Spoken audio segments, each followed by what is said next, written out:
sanatti abbaadha. Akka Oromootti gatiitti baasneera. Jijjiirama kanaaf wareegama kaffalamu Oromoon kaffaleera. So Huseeniif Mahammadiif Lalisaaf gammachuun hin qotu kan ekspoortii godhu Gabra Tsaadiqiif Shawaan Daanyiidha. Baay'ee nama sodaachisaa. Kanaaf deeggaraa qaama tokkooti illee miti.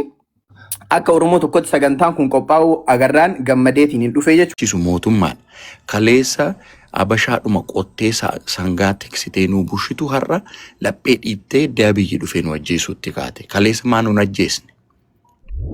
Har'a Oromiyaan daangaan ishee kabajaan qabu. Dirra Dawaa miti. Dhiisi ati Wallagga miti. Dhiisi Walloo miti. Warra daangaarra jiru. As kottu Arsii Bahaa deemi. Siraaroorraa qabiiti. Biyya sanatti abbaadha. Akka Oromootti gatiitti baasneera. Jijjiirama kanaaf wareegama kaffalamu Oromoon kaffaleera.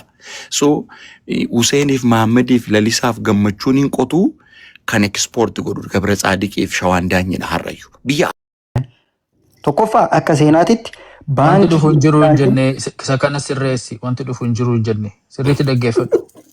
Ayyee murteessaadha jettee miti? Murteessaan baankiif taankiidha jettee miti? Mootummaan jiru, maafiyaan mootummaan sodaatu, hattuun mootummaan sodaatu, naggaadeen mootummaan sodaatu, ifaa mootummaa kafaluudhaaf gibira sirraa fuudhan, maallaqa mootummaadhaa galchuudhaaf dirqama mootummaa gibira kafaltee galchite. Gubboo kafaluu qabu, qotaarii takka kafaluudhaaf. Biyya akkana taate biyyaa miti. Mootummaallee hin jiru. Maanaam mootummaa itti gaafatamummaa mootummaa nu galuu qabaa. Itti gaafatamummaa mootummaa. Sagaleen keenya jiru. Asli sagaleen keenya jiru iyyuu. Maal itti asli? Oromoon duraan Finfinnee gaafa biyya alaa deemtu paaspoortii baafatu dhaqxu kun amma booleen kun guutuun afaan Oromoo dubbattiin jedhanii waan kana.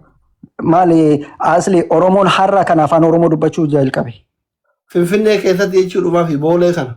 Eeyyeen Finfinnee keessa boolee keessa namni afaan Oromoo kan dubbachuu jalqabe har'a sirumaayyuu bara amma Oromoon afaan Oromoo Finfinnee keessa dubbachuu qaanaat kan inni deemaa jiru. Because hojii mootummaan kun seeraan ala waan inni hojjechaa jiruuf. Gaafa qeerroon fincila godhee gaafa mootummaan wayyaanee kuftu sani ummanni akkamitti Oromoo jaalatee yookiin ani Oromoo dheedhee kan Oromoon taaneyyuu akka kiyyaan eessuma kiyyaan maali kiyyaan ani Oromoo dheechaa ture yaadattani miti. Har'a Oromoo kamtuu afaan Oromoo Finfinneef boolee jalqabumaayyuu Oromoo kamtuudha boolee keessa kan inni deemuu danda'u. Baalagizee yoo ta'een ala warra mootummaa deeggaruun yoo ta'een ala. Galatooma Jiifi no eenyudha samoon haasa'ee ture waa'ee saba keenyaa jechaadha. Osoo sarchi gootanii Oromoo irraa waan hundi warqee nan bo'u bunni nan bo'u wanta ekspoortii ta'u hundi nurraa ba'a. Garuu osoo laaltanii sooressa Itoophiyaa keessa sarchi gootan biyya alaa kana keessatti illee tokko illee hin jiru. Maaliif mangistiidhaan waan nurratti hojjetamuuf riisorsiin keenyadha nuti garuu waa tokko hin qabu.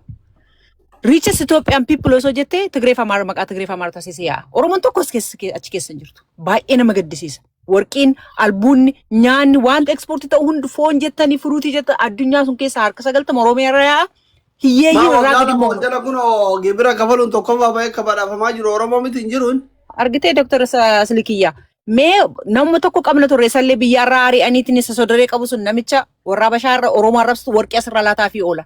Dhugaa jiru walitti muun barbaachisaadha. Osoo ko namni du'uu baate seeraan haasofni rakkina hin qabu. Amma politikaa boo'ichaa nu hin jedhu. Hamboo immoo isaanidha. Taankii baankii qabatanii maal nuti illee madoofnee boonya. Isaan maal isaa boosarra yaa'anii. Nuti madoofnee taati nurraa duuteet abbaan nurraa hidhameet obboleessi nurraa du'eet boonya. Isaanii baankiif taankii baatanii nurratti bobboohaa oolu. Harka nurra qabaa. Saba keessan gannaa gavarmantii deeggaramuun ko saba keessa dhaabbatanii taasise dhiibaadha.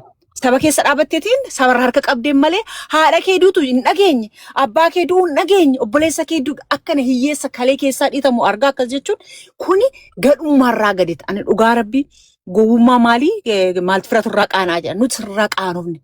Maaf afaan Oromiyaa irra ta'u kun riijinii Amaaraa hin taane riijinii Tigraay maaf hin taane. Qawwee baateen harka duwwaa ilmaan Oromoo hin akka maancitu hin akkana ta'u maaf hin dhagahamu kan man jedhan ani. Politika beekee miti. Baay'ee namicha Ameerikaa Bush kunillee politika beekee miti. Politika saayinsii barachuun qabdu. Politika saayinsii barachuu qaban akka Jawaar Faati biyya walitti qabanii dippiloomaasii hojjechuudhaaf waan hundaaf malee Abiyyis politika baratee miti. Doonaald Tiraamp politika baratanii miti. Rakkina saba kee beekta. Warri politika immoo aangoo qabatallee saba kee tajaajiluuf malee saba kee cabsitee dhiittee eenyummaa kee agarsiisuuf miti. Warri aangoo barbaadan Oromiyaan gaafa bilisoomte gaafa anifat walii gallee biyya keenya ol qabne aangooyyuu nama biraatii kennitu huma argattu hin cinqamiina kana caala sooromtu kana caala argattu saba keessan bira dhaabadhaa gadhummaadha saba ofii bichaa dhaabachuun jarri isinitti kolfitiin osoo isin kabajee ko abiyyiin isin arrabsamnu osoo piippiin isin kabajee akka abashaa kabaju nuti arrabsamnu turre haati oromoon cabdu turte kabaja isin irraa dhabanii nu cabsaa jiru gandillee nu arrabsu turte maalifiin isin sodaatu kaa dadhabina keessantu nu cabsaa jira dadhabina keessan nu rukuchaa jira yaalmaan oromoo kun beekumsa hin barbaadu sabaaf iyyina nuti saba keenyaan malee waa tokko irraa barbaanne miti isinis immoo waan isinitti mul'ate sodaa malee goota oromoo kana soosaayitii kana baatee namni akkam sodaata goota oromoo kana baatee akkam sodaata saban mana baay'atu baattee eenyu baashii sodaata ana baattee moo Hacaaluufaa baattee moo Jawaarfaa baattee eenyu baashii sodaata saba oromoo miliyoona 60 ol baattee eenyu sodaata maal as qaba ol qaba anko godhin jenne oromiyaa irratti garaan kun citu oromiyaatti kaleen kun cabiin warri dheengadda jijjiirran fidan mana dhaan seeniin taayee danda'an fa ani eenyu ta'e warra TPLF hin hojjetu taayee danda'an mana dhagash waggaa meeqa kana godhee dhufe mee eenyuun sabni mee dhugaa rabbi nu too maraanne wallaalaa yoo taanu mee harka nu fuudhaati bakkaan nu gahaa mee nu qaanessiina kan man jedhan galatooma. Thank you so much. Thank you.